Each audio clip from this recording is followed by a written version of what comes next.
வணக்கம் நண்பர்களே. உங்களிடம் பேசுவது விமலா. இன்னைக்கு நம்ம கேட்க போற கதை மனம் செய்யும் வேலை.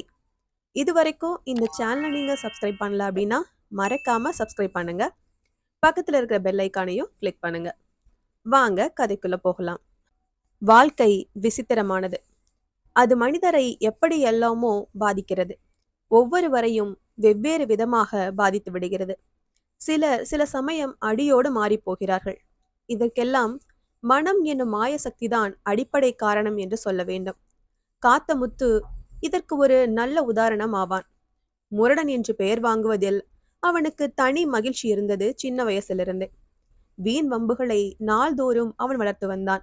இரவில் வெகு நேரம் தெருவில் சுற்றித் திரிவான்.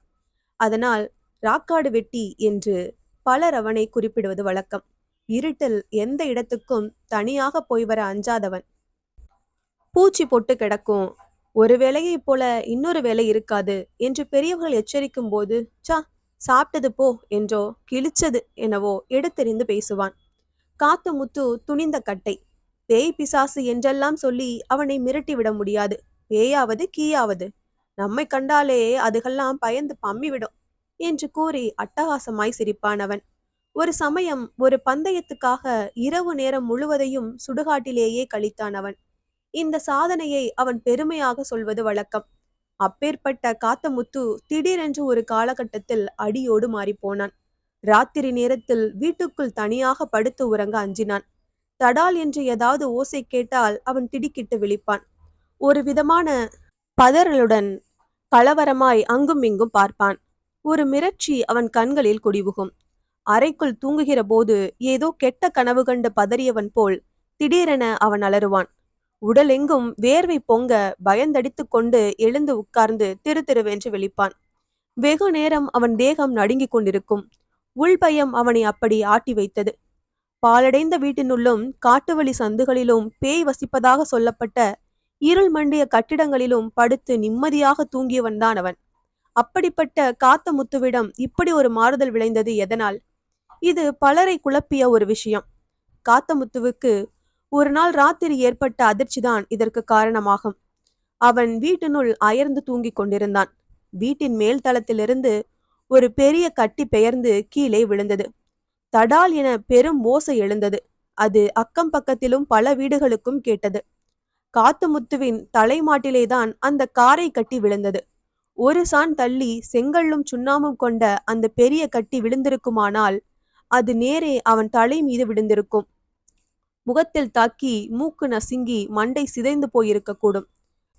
அதிர்ச்சியோடு பதறி எழுந்த காத்தமுத்துவுக்கு இந்த உண்மை புரிந்தது. சத்தம் கேட்டு விழிப்படைந்து என்னவோ ஏதோ என்று விரைந்து வந்த பக்கத்து வீட்டுக்காரர்களும் இதையே திரும்பச் சொன்னார்கள். நீ ஒரு ஆசை பிழைச்ச, நீ செத்திருக்க வேண்டியவன், பிழைத்தது மறுபிழைப்புதான், உன் அதிர்ஷ்டம் நீ இன்னும் உயிரோட இருக்கிற என்று பலரும் பண்ணி பண்ணி பேசினார்கள். எவ்வளவு பெரிய கட்டி, என்னமா சத்தம் கேட்டது, அது தலைமேல விழுந்தா மனுஷன் பிழைப்பானா, இப்படி ஆளுக்கு ஒன்று சொன்னார்கள். காத்தமுத்துவின் உடல் ரொம்ப நேரம் நடுங்கிக் கொண்டிருந்தது. அவன் உள்ள பதைப்பு தணிய வெகு நேரம் ஆயிற்று. ஆனாலும் அந்த ரங்கத்தில் அவனது உள்ளத்தின் ஆழத்தில் ஒரு பீதி வேரோடி விட்டது. அதன் பிறகு அவனுக்கு இருட்டில் அறைக்குள் தனியாக தங்குவதற்கும் படுத்து உறங்குவதற்கும் பயம். பகல் பொழுதுகளில் கூட வீட்டுக்குள் நெடுநேரம் இருந்தால் அவன் உள்ளத்தில் காரணமற்ற அர்த்தமற்ற பயம் வந்து கவியும். அவன் உடல் நலுங்கிக் கொள்ளும். திடீர் விபத்து ஏற்பட்டு தனக்கு ஆபத்து நிகழும் என்று மனம் பதபதைக்கும். உடனே அறையை விட்டு அவசரமாக வெளியேறுவான் அவன். காத்தமுத்துவும் சில உறவினரும் ஒரு கிராமத்தில் நிகழவிருந்த கல்யாண விசேஷத்திற்கு போனார்கள். பஸ் வசதி இல்லாத ஊர். அதிகாலை முகூர்த்தம். அதனால் முந்தைய தினம் மாலை நேரத்திலேயே அந்த ஊருக்கு அவர்கள் போய்விட்டார்கள். இரவில் அவர்கள் தங்கி இருப்பதற்கு ஒரு வீடு ஒதுக்கப்பட்டிருந்தது. பெரிய கட்டிடம்.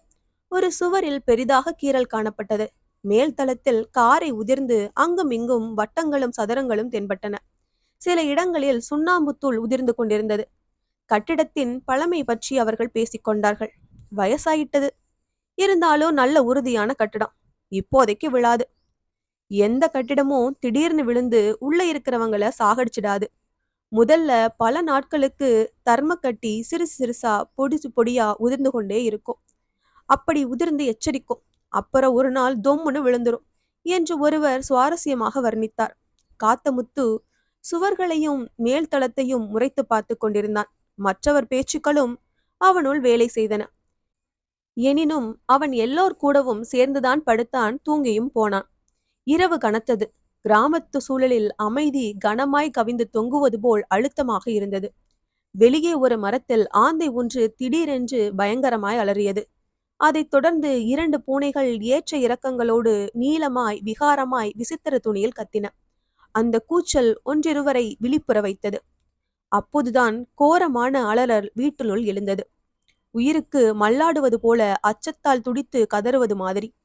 எல்லோரும் திடுக்கிட்டு விழித்தார்கள். விளக்குகளை எரிய விட்டார்கள். காத்தமுத்துதான் அப்படி கத்தினான். அருகில் இருந்தவர் அவனை உலுக்கினார். அதற்குள் அவனே பதறி உடல் நடுங்க விழித்தெழுந்து உட்கார்ந்தான். அவன் தேகம் அதிகமாக நடுங்கிக் கொண்டிருந்தது. மிரள மிரள விழித்தான். பலரும் என்ன என்ன என்று தூண்டித் துருவ அவன் எங்கெமிங்கத்தனம் பண்ணினான். ஏதோ சொப்பனம் என்றான். வீடு இடிந்து விழுந்து பெரிய கல்லு என் மேல பட்டு என நசுக்குன மாதிரி நிசமா நடப்பது போலவே இருந்தது, அதுதான் என்றான். பையன் எங்கேயோ பயந்திருக்கான் என்றார் ஒருவர். காத்தமுத்து மேற்கொண்டு எதுவும் பேசவில்லை. குறுகுருவென்று உட்கார்ந்திருந்தான். பிரமை பிடித்தவன் போல் ஒரு திக்கையே பார்த்தபடி. எல்லோரும் விளக்குகளை அணைத்து விட்டு படுத்தார்கள். சிலர் தூங்கினார்கள். மற்றவர்களும் கண்களை மூடிக்கொண்டு கிறக்கத்தில் ஆழ்ந்தார்கள். காத்தமுத்துவுக்கு உறக்கம் வரவில்லை. அவன் மனமே அவனை அரித்தது. விடிந்தபின் மற்றவர்கள் கேட்கக்கூடிய கேள்விகள், பேசக்கூடிய கேலிகள், சொல்லக்கூடிய உபதேசங்கள் விதவிதமாய் அவனது மன ஒளியில் ஒலிக்க அவனை வெட்க உணர்வு பிடித்தது. அவர்கள் முகத்தில் விழிக்க அவன் நாணினான். அதிகாலை முகூர்த்தத்துக்காக அவன் அங்கே காத்திருக்க துணியவில்லை. காலையில் கண் விழித்ததும் அவனிடம் பேச்சு கொடுக்க வேண்டும் என்று துடிப்புடன் தேடியவர்கள் காத்தமுத்துவை காண அது திகைத்தார்கள். அவன் எவரிடமும் கூறிக்கொள்ளாது எந்நேரத்தில் விழித்தெழுந்து அவ்வூரை விட்டு வெளியேறினான் என்பது அவர்களில் யாருக்கும் தெரியவில்லை. இந்த கதை உங்களுக்கு பிடிச்சிருந்ததுன்னா லைக் பண்ணுங்க, ஷேர் பண்ணுங்க, சேனலை மறக்காம சப்ஸ்கிரைப் பண்ணுங்க. அடுத்த கதையில சந்திக்கலாம்.